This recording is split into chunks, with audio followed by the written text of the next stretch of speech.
कई कई लोग कहते हैं हम शंकर जी की आराधना करते हैं, हम पूजन करते हैं, मैं तो इतने साल से बेलपत्र चढ़ा दी, मैं तो इतने साल से जल चढ़ा रही हूं, मैं इतने समय से भगवान के 16 सोमवार कर रही हूं, मैं इतने समय से संकट सोमवार के व्रत कर रही हूं।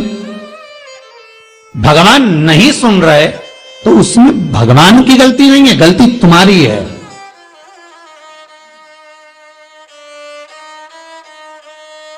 गलती तुम्हारी है। जब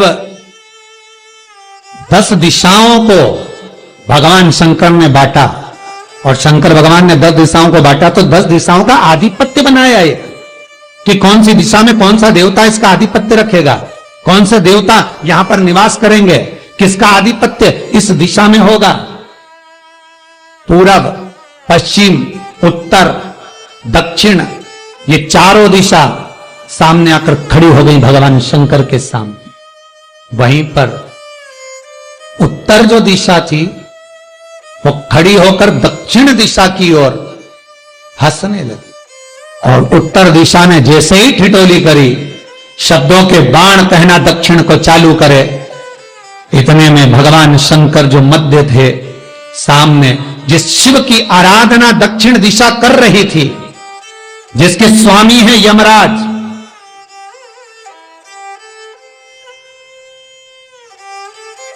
जब वो करी, दक्षिण दिशा ने एक बार हाथ जोड़कर कहा, उत्तर शांत रहिए, अगर मैं शिव आराधना कर रही हूं तो क्या दिक्कत है। उत्तर ने फिर कोई शब्द कहा, इतने में जिस शंकर की आराधना दक्षिण दिशा कर रही थी, शिव को क्रोध आ गया और किसी की तप साधना में, भजन में, कीर्तन में अगर आप अड़चन उत्पन्न करते हो तो जो जब तप कर रहा है उसको कष्ट नहीं होगा, जिसका भजन कर रहा जा रहा है, जिसका नाम जपा जा रहा है, कष्ट उसको होगा। दक्षिण ने तो केवल एक बार मना कर दिया कि मत बोल, मत कर, पर उत्तर नहीं मानी। तब दक्षिण उसी समय पर मौन हो गई, आराधना में डूब गई। शंकर भगवान जैसे ही एक लिंग रूप में प्रकट हुए, भगवान का तेजपुंज इतना प्रबल था कि सामने उत्तर दिशा घातित होने लगी, चलने लगी। क्षमा मांगी उसने दक्षिण दिशा से, कृपा करो।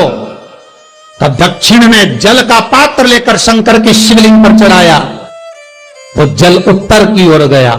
तब उत्तरा की ज्वलन ताप समाप्त हुआ।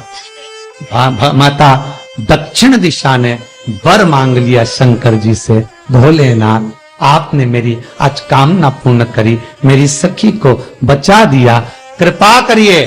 शंकर भगवान ने कहा, सुनो दक्षिण दिशा, तुम्हारा पति यमराज तुम्हारे साथ में रहता है, तुम दक्षिण दिशा की मालकिन हो और यमराज तुम्हारे स्वामी है। पूरब, पश्चिम, उत्तर, ये 3 दिशा में जो शंकर की आराधना करेगा, शंकर कभी उसकी कामना पूर्ण नहीं करेगा। जो दक्षिण दिशा में बैठकर शिव का जलाधारी उत्तर की हो और दक्षिण दिशा में बैठकर यदि 1 लोटा पानी भी चढ़ा देगा, शंकर उसकी कामना पूर्ण कर देगा। अब दिक्कत यहां अड़ी पड़ी एक है कि शंकर जी के मंदिर में भी पंडित जी पूजन कराने बैठते तो पूरब का मुंह करो, पश्चिम का मुंह करो, पर दक्षिण में नहीं करने, दक्षिण में बैठने नहीं दे। पर शिव महापुराण कहती है, गर्ग संहिता, लिंग पुराण, स्कंद पुराण कहती है कि शंकर की आराधना आप 3 दिशा में कहीं पर भी बैठकर करोगे, शिव स्वीकार नहीं करता। पर दक्षिण की ओर बैठकर 1 लोटा पानी भी चढ़ाया है, शंकर स्वीकार कर लेता, शंकर उसको पा लेता।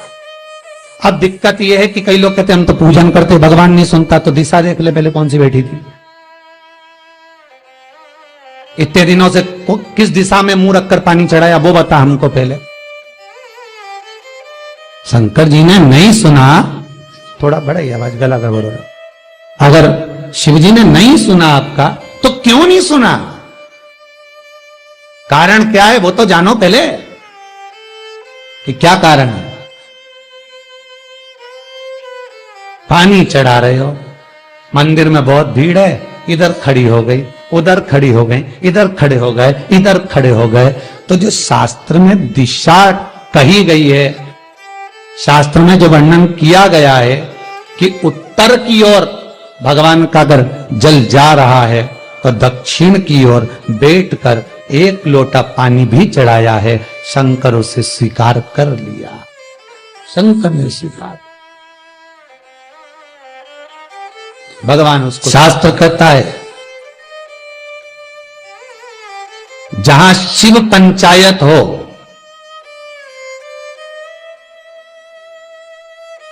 कई लोग कहते हैं जहां कार्तिकेय जी हैं, गणेश जी हैं, पार्वती जी हैं, शंकर जी हैं, ये शिव पंचायत है। नहीं, शिव पंचायत में कार्तिक नहीं आते। जहां शिव पंचायत हो, सूर्य नारायण शिव पंचायत में आते हैं, पार्वती मैया, गणेश जी, मेरे भगवान नारायण, भगवान शिव, ये शिव पंचायत के अंतर्गत आते। पर आपके नगर में, आपके गांव में, आपके क्षेत्र में कहीं शिव पंचायत मंदिर हो, शिव पंचायत विराजमान हो, तो एक लोटा पानी उसमें शमी के,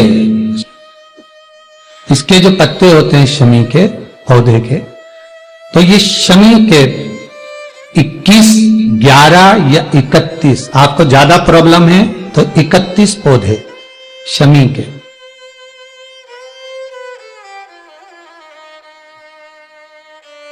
लेकर जल में डालकर नाम गोत्र का स्मरण करें। वैसे तो गर्ग संहिता में लिखा है कि जितने शमी के पत्ते डालें उतनी बार नाम और गोत्र बोलें, पर आप ज्यादा बार भी ना बोल पाए तो अपना नाम गोत्र एक बार तो बोलें। शमी के पत्र का जल शंकर भगवान को समर्पित करें। शिव पंचायत का दर्शन करते करते एक पात्र रख लें, उस पात्र में उस जल को झेल लें, शमी के पत्ते आ जाएं तो आ जाए, वो जल रख लें और उस जल को एक बोतल में भर लें। लगभग 15 दिन आप उस जल को जैसे शरीर पर तेल लगाते हैं उस तरह से पूरे शरीर पर मलना प्रारंभ कर दें महाराज। ज्यादा से ज्यादा 20 दिन, ज्यादा से ज्यादा 21 दिन या 1 महीना, इतने में शरीर ठीक होना प्रारंभ हो जाता है। BP, sugar, blood pressure, sugar और कोई ये डायलिसिस, फाइलिसिस, जो भी क्रम है, बाईपास, जितनी भी टेबलेट आपकी चल रही हो और उस टेबलेट से पीछा छुड़ाना है आपको कि आप हमको डॉक्टर के पास बार बार जाकर नहीं दिखाना, तो शंकर का स्मरण कर कर 108 शमी के पत्ते शंकर की पंचायत जहां लगी हो, शंकर के शिवलिंग पर समर्पित करें। शमी के पत्ते 5 कमलगट्टे समर्पित कर दें और जल चढ़ाते जाएं। एक शमी का पत्ता जब चढ़ाएंगे तो फिर पानी चढ़ाना है, शमी का पत्ता चढ़ाएंगे फिर पानी चढ़ाना है। नाम और गोत्र का स्मरण कर कर चढ़ाइए, बाबा से विनती करिए और विनती कर कर शिव पंचायत की पूजन कर कर अपने घर पर आइए। जितनी भी बीमारियां हैं, रोग समाप्ति पर जाएंगे, आपको टेबलेट दवाई नहीं खाना पड़ेगी। बाबा से विनती करना है, बाबा को निवेदन करना है। आप एक एक तिथि का स्मरण, जहां शंकर ने दिया है, जहां शिव ने करुणा करी है, जहां शंकर कृपा करे। श्री शिवाय नमस्तुभ्यं, श्री शिवाय नमस्तुभ्यं, श्री शिवाय नमस्तुभ्यं।